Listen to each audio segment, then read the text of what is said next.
In a couple of hours, Eurozone finance ministers will finally vote on another bailout for Greece.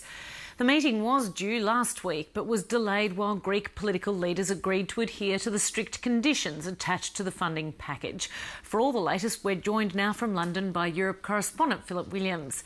G'day, Phil. Now, this latest bailout package has been a long time coming. How confident are you that it's finally going to pass this latest hurdle? Well, with everything with Greece, you take a large dose of salt, but it looks likely it will get the tick today. The French Finance Minister, François Bayrou, says all the conditions are in place.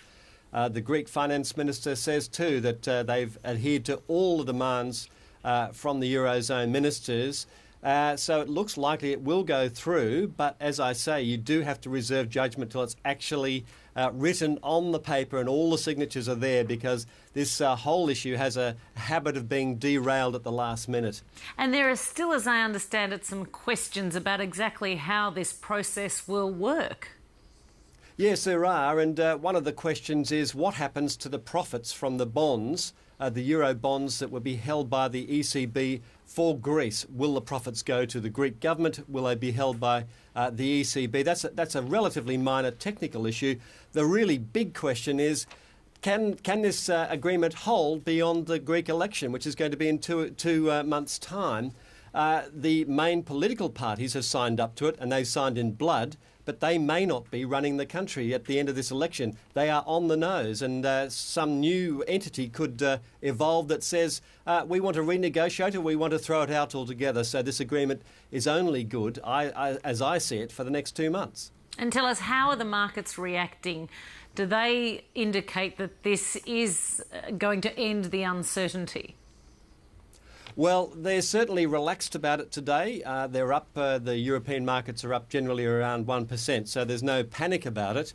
But in a sense, the markets have moved on. I think they've factored in the possibility of a default, and they seem to think that that's okay, that that's manageable, so that either if this isn't signed today, and if there is, the worst does come to pass and there is a default, that it is actually manageable. That's the conclusion it appears that some of the Eurozone countries have also reached. So either way, the markets at this stage are reacting in a very positive way.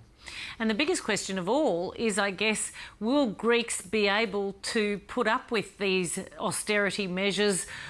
Will the government actually get any money to be able to pay back their loans? Because if there's so much austerity out there, how do they get the tax receipts in to be able to actually pay some of this money back?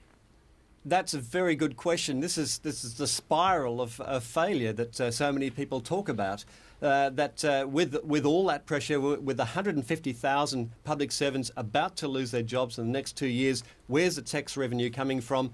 Even in the best scenario under this plan, they go from 160% of GDP debt to 120%. That's where Italy is. Italy's seen as in danger, so they're going from disastrous to dangerous.